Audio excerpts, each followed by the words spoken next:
Hello दोस्तों। आप लोग सोच रहे होंगे बहुत दिनों से मैंने कोई पोएम नहीं दी है, कोई रचना आपको नहीं मिली है। आज आपके सामने रचना लेकर आई हूँ। जुबान से आपको लग रहा होगा कि मेरी तबीयत थोड़ी ठीक नहीं थी, फिर भी आज कुछ सही महसूस कर रही हूँ। तो एक नई कविता जो ज़िंदगी के सफ़र के लिए लिखी है मैंने। इस सफ़र में एक हमसफ़र होता है, हमारा एक साथी होता है जो इस ज़िंदगी के लिए बहुत अहम होता है। उन्हीं पति पत्नी के रिश्ते को लेकर के लिखी हुई कहानी है कि किस तरह से उनकी शुरुआत होती है और किस तरह से उनके भाव जो होते हैं ज़िंदगी भर चलने के, किस सोच के साथ वो अपनी ज़िंदगी गुजार देते हैं और किस दौर में वो अंतिम पड़ाव तक जा लगते हैं और उस दौर में जा कर के अंत में वो क्या सोचने लगते हैं एक दूसरे के लिए। पूरी ज़िंदगी की लड़ाई को कुछ शब्दों में पिरोया है। ये शब्दों की माला आपको कैसी लगती है मुझे ज़रूर बताइएगा। कविता का पाठ करते हैं, प्यार से सुनिएगा। कविता का शीर्षक है सफ़र का साथी। ये ज़िंदगी का सफ़र है जिसमें हमारा जो हम सफ़र होता है वह हमारा साथी होता है, उसी को लेकर लिख रही हूँ। खामोश जुबां से था मैं बातों की रसीली, सुनने को तरसती रही। ये शिकायत हमेशा ही पत्नियों को रहती है कि उसके पति उससे बातें नहीं करते, उसको समय नहीं देते। उसी शिकायत पर लिखा है मैंने कि खामोश जुबां से था मैं बातों की रसीली, सुनने को तरसती रही। उसे सुनने को, जो मेरा हमसफ़र था। कमाने को जिंदगी समझ दौड़ दौलत की लगाता रहा, घर की ज़रूरतों में खुद को खर्च मैं भी करती रही। उसके दिन गए कमाने में, मेरे हफ्ते बच्चों को पढ़ाने में, दोनों के महीने हिसाब जोड़ने में, साल बस समझने और समझाने में। घुटनों में दर्द है पर कहता नहीं, आँखों में धुंधलापन आने लगा, अस्पताल जाने का समय नहीं। अधिकांश होता है कि पति जो होता है वो अपनी पत्नी से नहीं कह पाता कि वो किस तरह की शारीरिक पीड़ा को सहन करते हुए उसकी ज़िंदगी में कमाई का जो एकमात्र लक्ष्य होता है उसे निभाता जा रहा है। किस तरह वो घर के खर्चों को उठाता रहता है और उन खर्चों में वो अपनी शारीरिक पीड़ाओं को हमेशा नकार देता है। अधिकांशतः वह बयां ही नहीं कर पाता है कि उसे किस किस पीड़ा का सामना करना पड़ रहा है। उसी पर लिखा है कि घुटनों में दर्द है पर कहता नहीं, आँखों में धुंधलापन आने लगा, अस्पताल जाने का समय नहीं। कुछ अनकही उसकी रही, कुछ सुनी अनसुनी मेरी हो गई। वो मुझे गलत ठहराता रहा, मैंने कब उसे सही समझा। ये दोनों की बात है। ना पत्नी को कभी लगता है कि पति सही है, ना पति को कभी लगता है कि पत्नी सही है। दोनों एक दूसरे को आजीवन गलत ठहराते रहते हैं, एक दूसरे को समझाने की कोशिश करते रहते हैं। उसी के लिए कह रही हूँ, वो मुझे गलत ठहराता रहा, मैंने कब उसे सही समझा। उसका कहा मैंने, मेरा कहा उसे कभी स्वीकार ही नहीं हुआ। कश्मकश भीतर चलती रही, दोनों की खींचतान में ही गुजरती रही। खींचतान में ज़िंदगी भर गुजरती रहती है उनकी। तूने ये नहीं किया, तूने वो नहीं किया, तुम्हें ऐसा करना था, तुम ऐसा नहीं कर पाए। इसी खींचतान में गुजरती रहती है। तो कश्मकश दोनों के भीतर रहती है। फिर से पढ़ती हूँ। कश्मकश भीतर चलती रही, दोनों की खींचतान में गुजरती रही। एक ही जन्म की बात है, बस इसी भाव में कटती रही। 7 जन्म नहीं निभाने उन्हें। आजकल के पति पत्नियों को एक ही जन्म बहुत है, तो उसी भाव में लिख रही हूँ कि कश्मकश भीतर चलती रही, दोनों की खींचतान में गुजरती रही। एक ही तो जन्म की बात है, बस इसी भाव में कटती रही। बच्चों के लिए साथ हूँ नहीं कब का निकल लेती, मन में विचार कर साथ बनी रही। ये मेरी कभी नहीं होगी सोचकर वो भी निभाता रहा, वास्तव में हमारी कभी बनी ही नहीं। नदी के किनारों सी जिंदगी धरती के ध्रुवों में बटी रही, साथ होकर भी साथ नहीं, बिना एक दूसरे के अस्तित्व नहीं। नदी के 2 किनारे होते हैं और दोनों लगातार साथ चलते हैं, पर कभी वो किनारा इस किनारे से नहीं मिलता। ऐसे ही धरती पे 2 ध्रुव होते हैं, उत्तरी ध्रुव, दक्षिणी ध्रुव। दोनों के रहते हुए भी कभी एक नहीं होते हैं, लेकिन फिर भी दोनों ध्रुवों का बने रहना बहुत ज़रूरी है।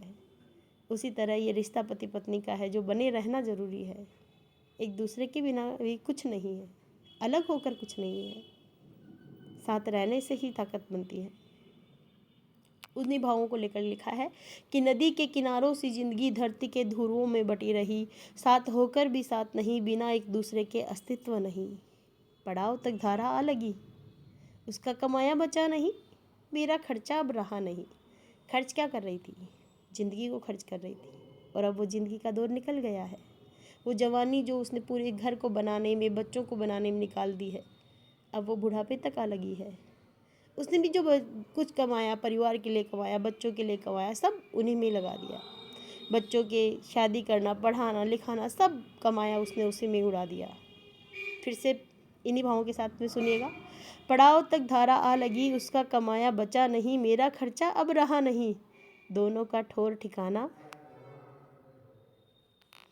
कहाँ है अब ठौर ठिकाना। बस जिनके लिए कमाया था, जिनके लिए जी रहे थे, वो सब तो अलग अलग हो गए, सब चले गए छोड़कर, दोनों रह गए हैं। अब खर्चा है भी नहीं, दोनों का खर्चा है, थोड़े बहुत गुजारे से चल ही जाता है। अब वो बोलता है मैं सुनाती हूँ। सुनाने को वो वाला सुनाना है ये यहाँ, क्योंकि बुढ़ापे तक आते आते पति पत्नी में रिश्ता ऐसा हो जाता है कि पत्नियाँ ठोक बजा करके सारी ज़िंदगी की जो भी अब तक का कहा सुना था वो सुनाने में रहने देती है। पति कुछ भी बोलेगा ना, अब जुआ पकड़ लेती है, अब वो आतुर रहती है हर बात पे सुनाने को। उसी सुनाने पे कह रही हूँ, उसी नोक झोंक वाली सुनाने पर कह रही हूँ। अब वो बोलता है मैं सुनाती हूँ, वो बहलाता है मैं इतराती हूँ। एक हो जाए ओझल तब दूसरे का काम चलता नहीं, उसकी दवाई मुझे याद है, वेद के पास कब ले जाना मुझे ये उसे याद है। खामोश जुबा वाला रात बातों में गुजारता है। नींद नहीं आती ना अब रातों को बुढ़ापे में, तो बातों में गुजर रही है।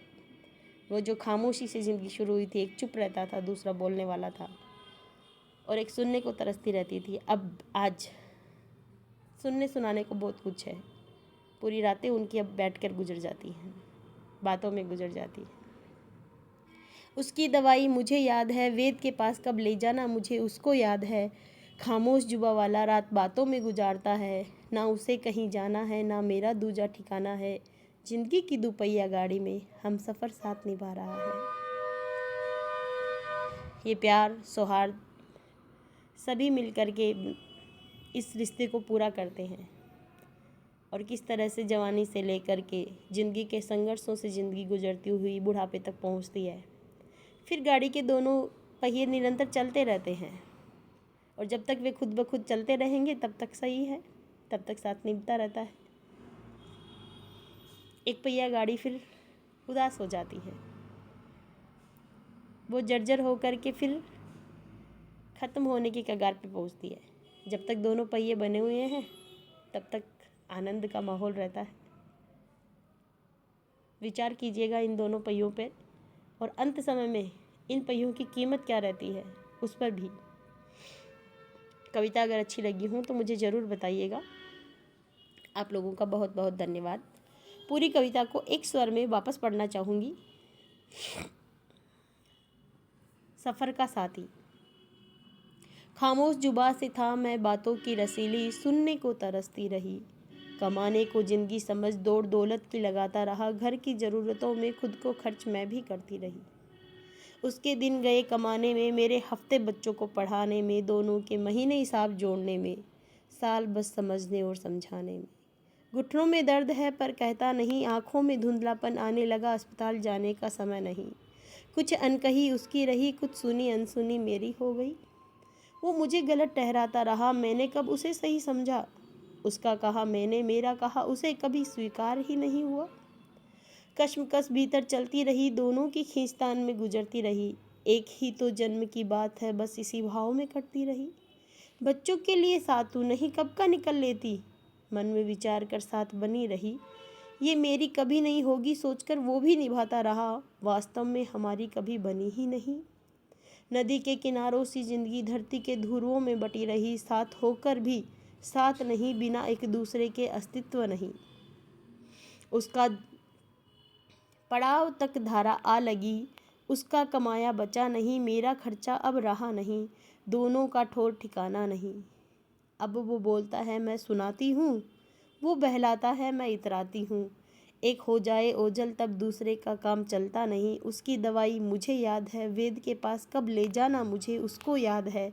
खामोश जुबा वाला रात बातों में गुजारता है, ना उसे कहीं जाना है ना मेरा दूजा ठिकाना है। ज़िंदगी की दोपहिया गाड़ी में हम सफ़र साथ निभा रहा है। थैंक यू दोस्तों।